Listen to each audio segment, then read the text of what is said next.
Vamos continuar a nossa aula então, tá bom?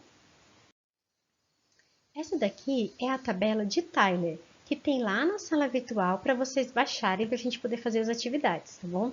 E o que que ela mostra? Ela mostra aqui a equivalência de Tyler, que é exatamente a unidade de mesh. Então aqui a gente tem uma peneira de 3 meshes e meio, de 4, de 5, 6 e vai crescendo aqui o número de mesh.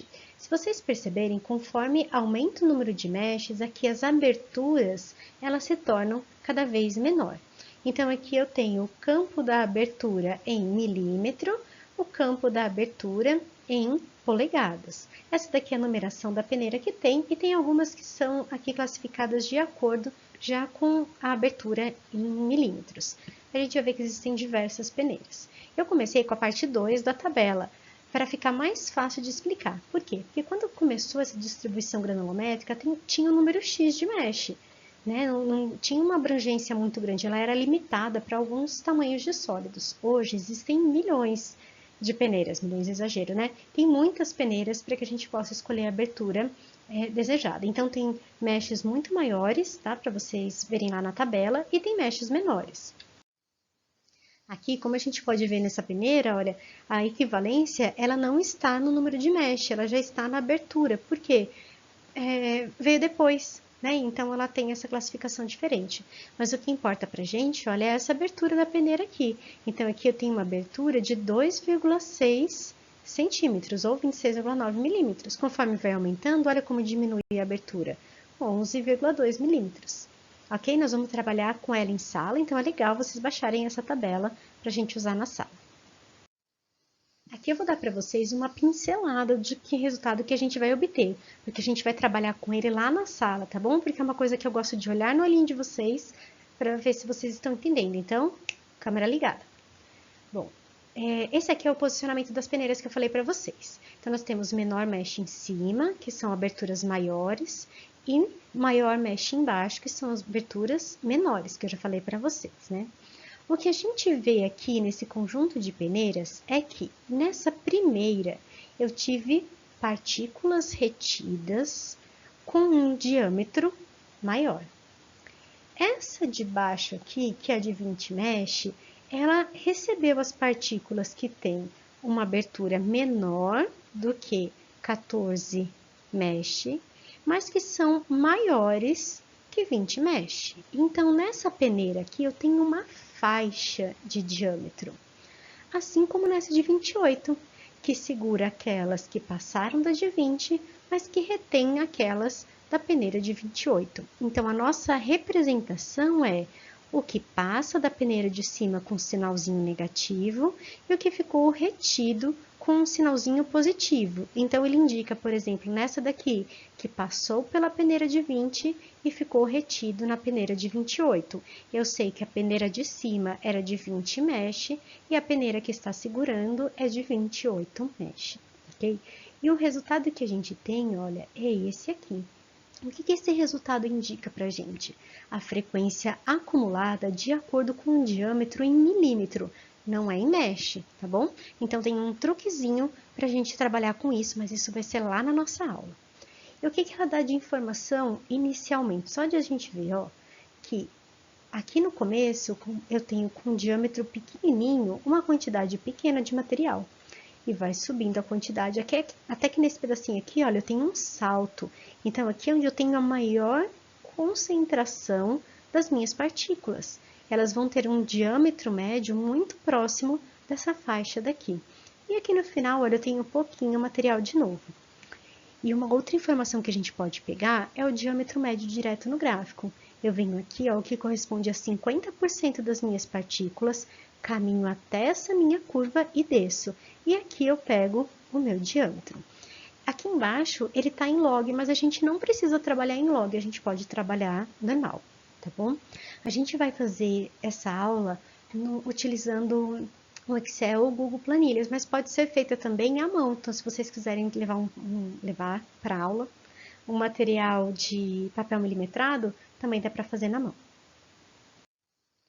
Além do método gráfico da distribuição granulométrica, nós podemos calcular o diâmetro equivalente ou diâmetro médio das nossas partículas de outras maneiras. Por exemplo, utilizando o diâmetro volumétrico, o diâmetro superficial, o diâmetro de Stokes e o diâmetro médio de Salter ou Salter. Como que a gente calcula? A gente vai fazer uma análise lá em sala, eu vou ensinar vocês a montarem uma tabelinha, e o diâmetro médio da partícula ele vai ser em função da fração que a gente tem desse material na peneira e do diâmetro médio daquela peneira. Eu sei que agora está bastante confuso, então eu não vou gastar muito tempo falando disso. Eu vou esperar montar a tabelinha com vocês e a gente retoma. Mas eu só queria mostrar para vocês que existem diversas maneiras da gente calcular o diâmetro equivalente ao diâmetro médio dessas partículas. Um outro fator muito importante da gente caracterizar a nossa partícula é através dos seus poros. Por quê? Porque ele vai alterar a densidade da partícula. Como que ele altera?